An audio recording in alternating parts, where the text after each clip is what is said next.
Wemby just went off again. Wemby's box score today looked like someone smashed the Create a Monster button on a video game and then forgot to dial it back. 31 points, 14 rebounds, 4 assists, 6 blocks, 3 steals. And he did all of that in just 36 minutes. Every part of that line screams control, like he was playing chess while everyone else was fumbling checkers pieces with oven mitts. From the jump, his rebounding was already putting pressure on Brooklyn. 6 rebounds in the first quarter alone. That's 6 possessions Brooklyn couldn't finish, 6 possessions San Antonio could capitalize on. By halftime, he already had 8 boards. By the end, he had piled up 14, and 13 of those were on the defense. That's huge. Brooklyn was getting shut out on second chances every time he was under the rim.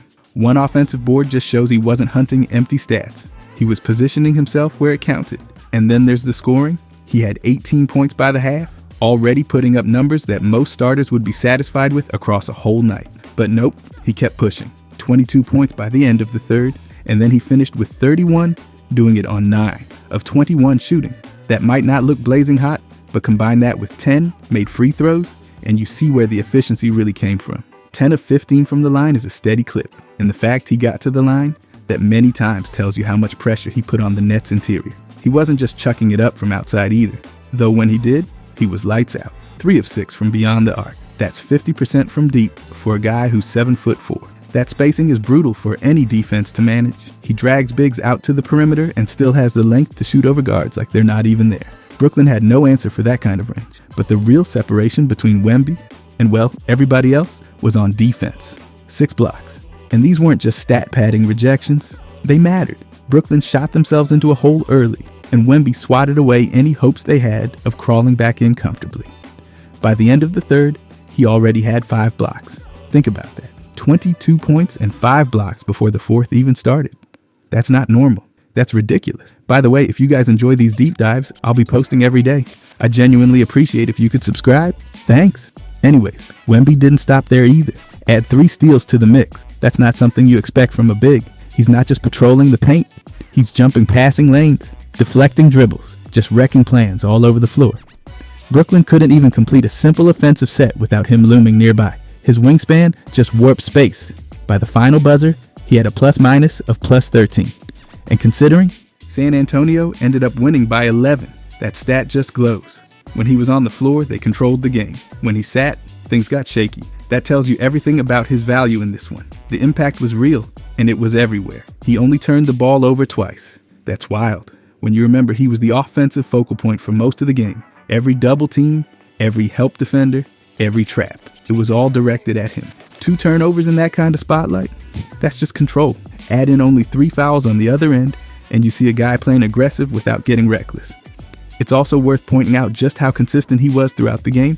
3 points in the first quarter doesn't jump off the page, but it came with 6 boards, 2 assists, and 2 blocks. He was setting the tone, not chasing highlights. 18 by halftime, 22 through 3, 31 by the end. That's production in every stretch, not just a hot run.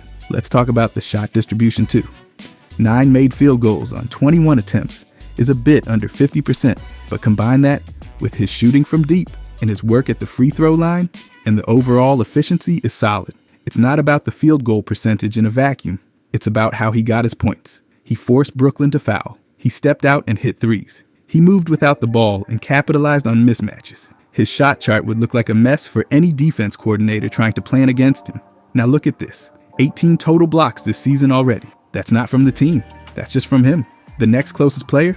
7. That's not a lead. That's a completely different zip code. He's more than doubling the next name on the list, and we're only a few games into the season. He's blocked a shot in 88 straight games. That's a streak that says this isn't just some burst of form.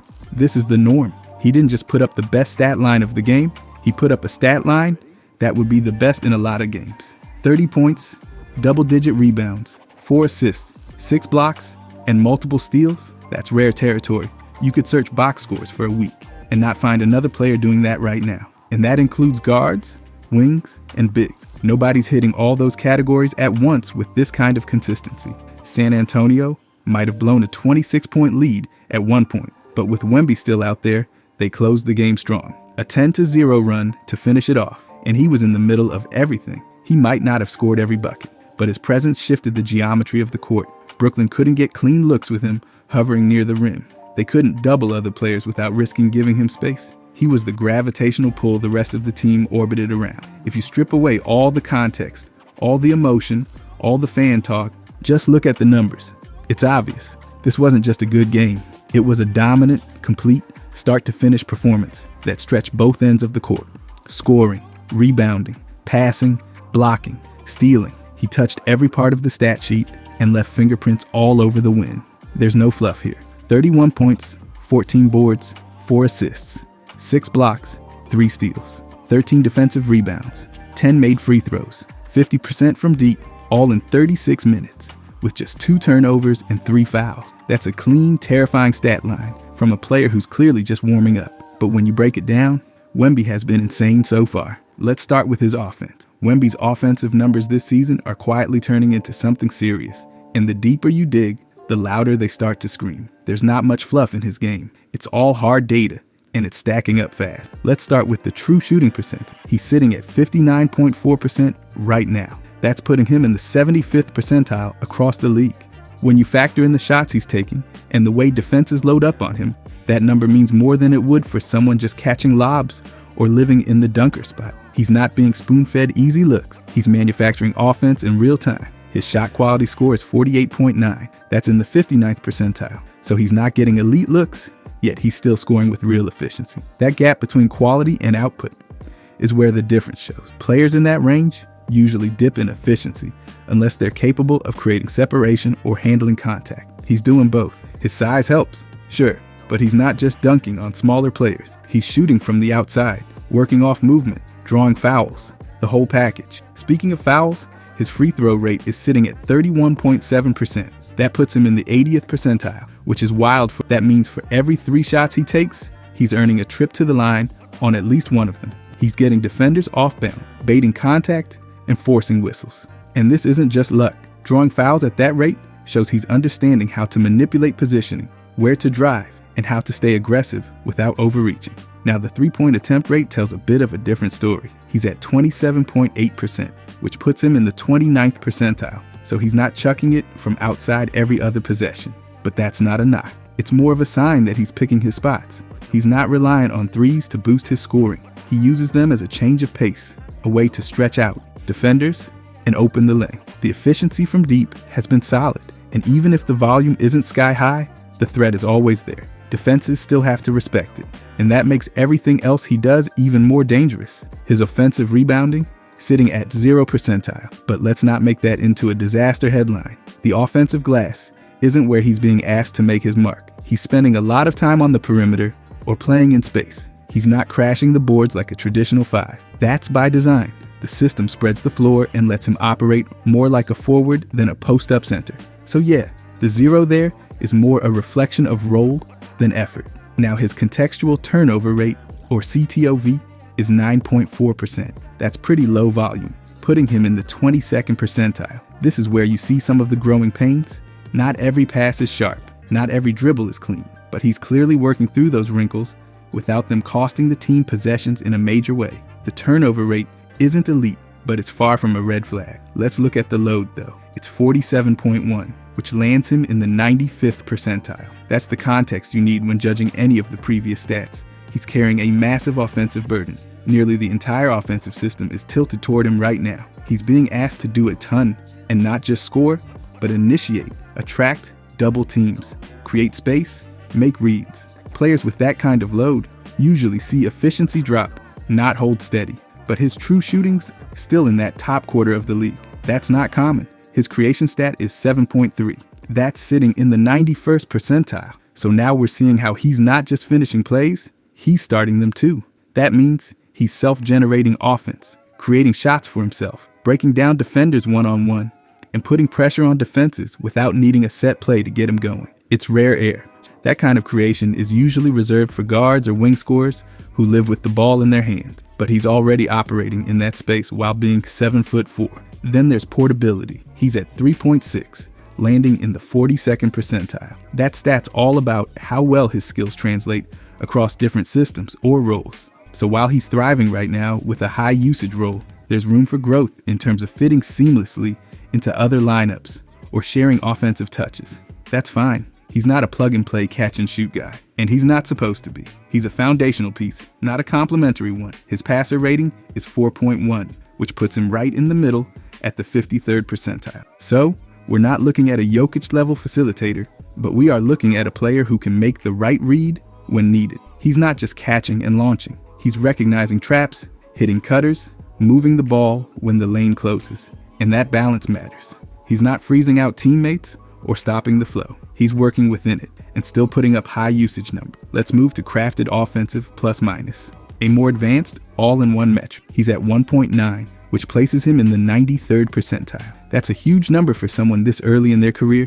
It means when he's on the floor, the offense is significantly better. Not just better in a way you can feel, better in a way you can measure. That plus minus ties together the scoring, the spacing, the creation, the playmaking, and wraps it into one giant stat that says, this guy changes the equation. The most interesting part of this whole set is how balanced it is. His load and creation are in the top 10% of the league. His efficiency and plus minus are right there too. He's not a one-trick scorer. He's not relying on one hot shooting stretch or a mismatch in a few games. These are numbers built over consistent reps. Game after game, he's doing the heavy lifting and still managing to keep things efficient and steady. And remember, he's doing all of this while adjusting to NBA defenses. They've already started game planning around him. Teams are throwing double teams, shading defenders early, switching zones, the full defensive kitchen sink. And he's still putting up scoring numbers and handling a usage load most veterans would struggle with. The low three-point rate isn't a concern when the creation numbers are that high. He's not being limited to the outside. He's using it to stretch defenses and then breaking them down off the dribble or from the mid-post. And even if the turnover number isn't pristine, it's well within range for someone taking on that much responsibility. He's growing into the role fast, and the numbers reflect that. Even with that zero in offensive rebounding, the rest of the profile more than makes up for it. He's not hanging out under the rim, and he's not padding stats. He's operating in the space between roles, big man mobility with guard-level creation. The stats just keep reinforcing that idea. If you step back and look at the total offensive picture, you've got a player in the top quarter of the league for true shooting, top 10% for creation and offensive load, nearly top 5% in overall offensive impact, all while still figuring out where he fits best in the offense. That's what makes these numbers so wild. They're already this good, and they're still trending upward. His crafted offensive plus minus doesn't care about reputation or hype. It cares about what actually happens when the player's on the floor. And right now, what's happening is simple. The offense works better with him on it. The numbers say it clearly. The efficiency, the pressure he draws, the scoring touch, the spacing, the fouls he draws. It all adds up to a guy who's already one of the more dangerous offensive threats in the league. And this isn't a stretch based on 1 or 2 games. These numbers are stabilizing. They're forming a pattern. He's taking high usage, mixing shot types, drawing contact, keeping turnovers reasonable, and scoring with enough efficiency to land in the upper tiers of nearly every metric that matters. This is real, measurable, repeatable offense, and it's already becoming a problem for everyone trying to stop it. But the thing is, we can do the same for his defense. Wemby's defense this season isn't just good, it's absurd. He's doing things statistically that flat out do not make sense. The numbers don't lie, and if anything, they're screaming louder than the highlights. Every defensive stat available right now points to a player who's already at the top of the league, while still figuring things out in real time. Start with the deflections. He's averaging 3.5 per game, which lands him in the 94th percentile. That's elite territory, not just for bigs, but for the entire league. Deflections are all about disrupting passing lanes, anticipating plays, and making ball handlers uncomfortable. Guards usually own this stat. They're quicker, shiftier, and more aggressive on the perimeter. But Wemby is right there with the best of them, and he's doing it while covering the paint and switching out onto the perimeter. That 3.5 number might not sound massive, but consider the length, timing, and floor coverage required to consistently get hands on passes while also protecting the rim. That's a rare combination. His RADTO, which tracks how many turnovers he forces through defensive activity, is sitting at 0, which puts him dead center in the 51st percentile. It's not flashy, but it's balanced. He's not gambling recklessly or leaving his assignment to chase stats. That restraint shows discipline. His impact doesn't always come through direct steals or forced turnovers, but rather through the way he alters plays before they ever develop. Not everything shows up as a forced turnover, but it definitely shows up in the flow of the offense when guys are constantly adjusting just to avoid him. Now his defensive rebounding rate is 0.6. That's sitting in the 87th percentile, which is seriously impressive. He's not just swatting shots and moving his feet. He's finishing possessions. That's huge. A block or a forced miss means nothing if the other team grabs the board and resets. He's securing those stops and turning them into actual possessions for his team. And remember, this is with San Antonio, often pulling him away from the rim to defend multiple roles. He's still crashing and clearing the glass better than most. But the real monster stat is rim defense. His value there is minus 11.7, putting him in the 98th percentile. That means opponents are shooting nearly 12 percentage points worse than expected when they challenge him at the rim. That is destruction. That's not just elite. It's nightmare fuel for any guard trying to get a layup. He's erasing shots and forcing wild adjustments in midair. Even the ones he doesn't block end up being flung up off balance or passed back out. He's changing the geometry of the paint. His rim frequency is 48%, which puts him in the 99th percentile. That tells you how often he's actually defending shots at the rim. So he's not hiding. He's not a help-only defender or a guy who rotates in late. He's constantly in the mix, contesting nearly half of the shots his team faces at the rim. That level of involvement, combined with how much he alters those shots, is borderline absurd. Players who defend that much at the rim almost never keep that kind of suppression rate. He's doing both. Then there's the block percentage, 10.1. That's 100th percentile. That means no one in the entire league is blocking a higher percentage of shots while they're on the court. He's not leading the league, he's pacing it like he's playing a different sport. And it's not because he's chasing blocks or gambling all over the place. He's just incredibly long, incredibly smart, and incredibly well positioned. That 10% means that 1 in every 10 opposing shot attempts, while he's defending, ends up getting rejected. That number alone makes players hesitate at the rim. His versatility, though, is the only area that doesn't look amazing. He's sitting at 13.8, which puts him in the 14th percentile. That measures how often he defends different types of players: guards, wings, bigs. So right now, he's not switching all over the floor. He's not being used as a Swiss Army knife, but that's more a reflection of his role than his actual ability. San Antonio wants him patrolling the paint and helping off the weak side. He's dominating in that zone. The low versatility score just means they're keeping him in his most dangerous spot. And when that spot is swallowing up rim attempts and racking up blocks, why would you change it? Let's not skip past the RPF, the real personal foul rate. He's at minus 0.2, which puts him in the 63rd percentile. So he's fouling less than expected based on his defensive activity and minutes played. That's important. It's easy for shot blockers to get whistle happy, especially when they're young and aggressive. But he's already learning how to contest without smacking shooters. His discipline in that area allows him to stay on the court and continue making an impact without giving up freebies. Then we get to the crafted defensive plus minus 3. That's 99th percentile. That is almost unfair. It's one of the most comprehensive indicators of a player's defensive value, weighing on-ball defense, help side impact, rim protection, rebounding, and team success while they're on the floor. A 3 in that stat is a massive number. It means that while Wemby's on the court, he's anchoring the entire defense. It's not just about what he does directly, it's how everything shifts around him. Teammates close out harder. Perimeter defenders press more. Everyone plays more aggressive, knowing he's behind them. That 3 shows he's not just playing good defense, he's lifting the entire unit. Add all this up and you get the full picture. 3.5 deflections per game means he's wrecking passing lanes. A top percentile in rim frequency and rim defense means he's living in the paint and making it a nightmare. A 10% block rate is historical. Not just good, historical. And when you pair that with elite rebounding and low fouling, it becomes obvious. He's not just a rim protector, he's a full-on defensive anchor. Even the mid-tier stats, like his RAATOV or versatility, have context. He's not forcing a bunch of flashy steals, but he's causing chaos in quieter ways. He's not switching onto guards every possession, but that's because the system wants him planted where he's most effective. None of it undercuts the total defensive impact. In fact, it makes the dominance more focused. He's already redefining the job description.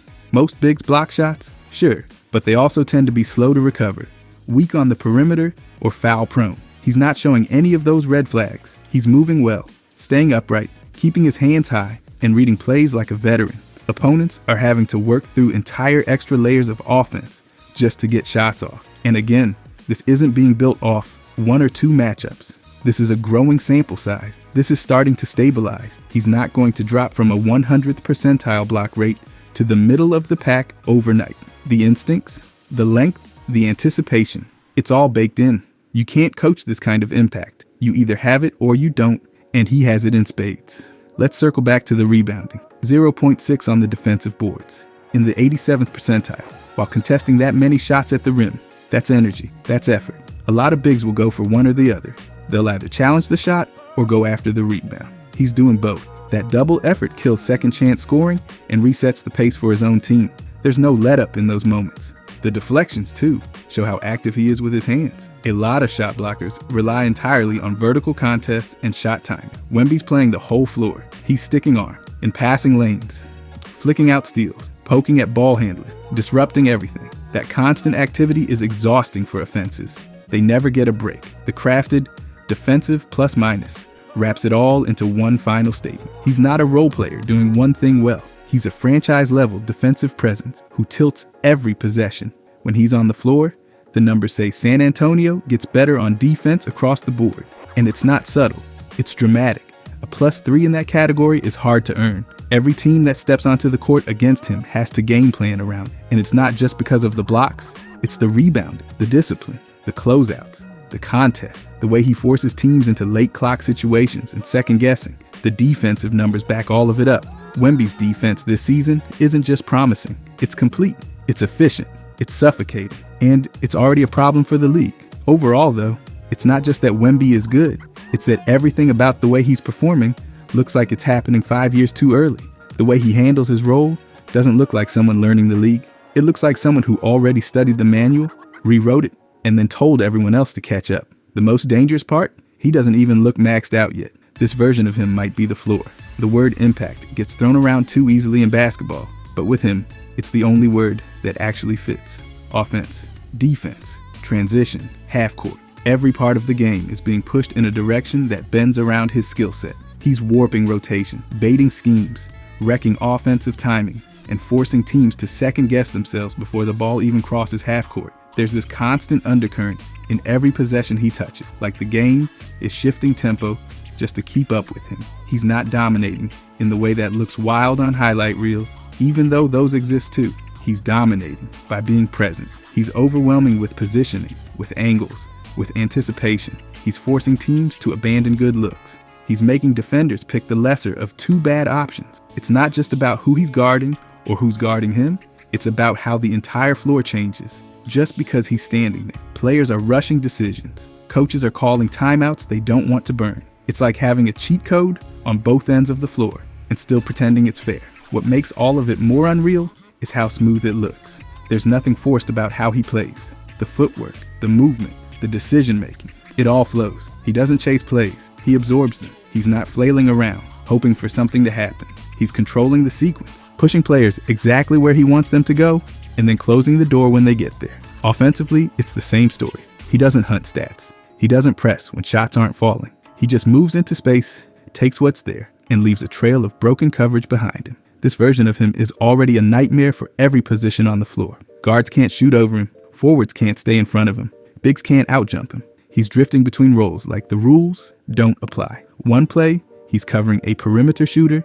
The next, he's anchoring the paint. And after that, he's catching the ball at the arc and walking into a jumper like he's been doing it since middle school. The confidence in how he carries himself is loud, but not arrogant. He just knows. And maybe that's the most unsettling part for everyone else in the league. He knows. He knows exactly what his role is. He knows how to elevate the floor without needing every possession to run through him. He knows when to step up, when to step back, when to attack, and when to wait. That timing is what makes everything around him work. And even with all of that awareness, there's still room for more. His ceiling hasn't been scratched yet. There's a level of trust that's already building with his teammates. They're finding him in the right spot. They're spacing the floor to let him operate. They're giving him the ball and letting him make decisions. And he's responding with maturity most players don't find until deep into their careers. He's turning that trust into wins, into production, into control.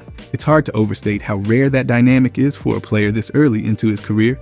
The system is bending toward him, not because it has to, but because it works better when it does. Watching the way opponents approach games against him says everything you need to know. They're planning around him. They're hiding players from him. They're going small to pull him out, or going big to try and survive his length. They're bringing doubles before he even catches the ball. That kind of paranoia doesn't come from scouting reports. It comes from fear. And even with all of those adjustments, he's still getting numbers, still playing with composure, still walking off the floor with the advantage. He's one of the few players who can change a game without scoring. That's not some basketball cliche. That's the truth. You can see games shift in real time just because he decides to stand in a certain spot or shade a certain action. You see guards pass up open lanes because they know he's lurking. You see defenses collapse harder on the opposite side because they're afraid of what happens if he rotates late.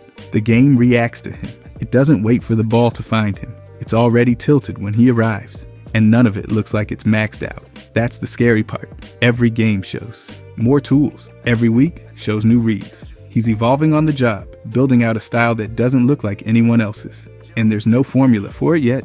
There's no defensive blueprint, no offensive counter. Teams are experimenting every night, throwing different strategies, rotating defenders, changing pace. And he's still slicing through it all like it's just noise. He's not just adjusting to the league is adjusting to him. He's playing within structure, but not confined by it. That's why it works. He's not freelancing or going rogue. He's executing within the game plan and still finding ways to elevate it. That blend of discipline and innovation is what makes the performances feel so sustainable. There's no heat check nonsense. There's no wild overreactions or tunnel vision. He's measured, consistent, and constantly productive. That's a rare balance for someone carrying such a heavy load. On both ends of the court, the question isn't whether he'll make an impact, it's how fast he'll make it. Some players need time to ramp up. He doesn't. He checks in, and the floor changes immediately. The offense breathes differently. The defense stiffens. It's not just about stopping runs or sparking them. It's about controlling momentum altogether. And he does it with such little wasted motion that it almost looks easy. But it's not easy. It's calculated. It's earned. The anticipation, the footwork, the reading of passing lanes, the off-ball recognition.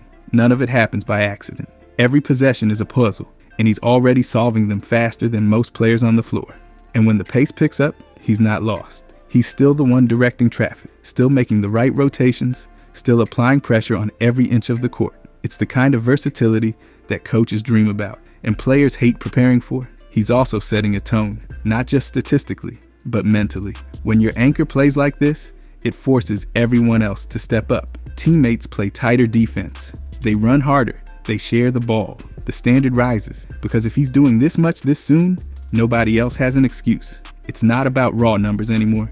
It's about presence, about leadership, about becoming the core of something bigger than individual plays. That's what separates him from a lot of young stars. He's not chasing validation. He's not trying to prove a point on every possession. He's just playing, and the proof is baked into the outcome. Every game is another checkpoint, and every checkpoint shows that he's further along than he should be, and the team's responding. The system is clicking. The chemistry is forming. You can see it happening in real time, and he's the reason why. Even on off nights, his floor is higher than most players' ceilings. He still alters shots. He still drags defenders. He still pulls gravity. He still cleans the glass. That's how you know this is real. You don't need a highlight reel to justify it. You just need the game itself, because the evidence is everywhere. It's in the way opponents avoid the paint, in the way coaches shift their subs, in the way the pace changes when he touches the ball. He's what happens when talent meets discipline, when potential meets control, and when production meets timing. And the fact that this is just the beginning only makes the whole thing more dangerous. There's no blueprint for stopping him because there's no precedent for what he is. There's no adjustment because there's no comparison. He's playing a style that forces everyone else to change. And right now, nobody's changing fast enough. If you guys enjoyed this, I'll be posting every day. I genuinely appreciate if you could subscribe. Thanks for watching.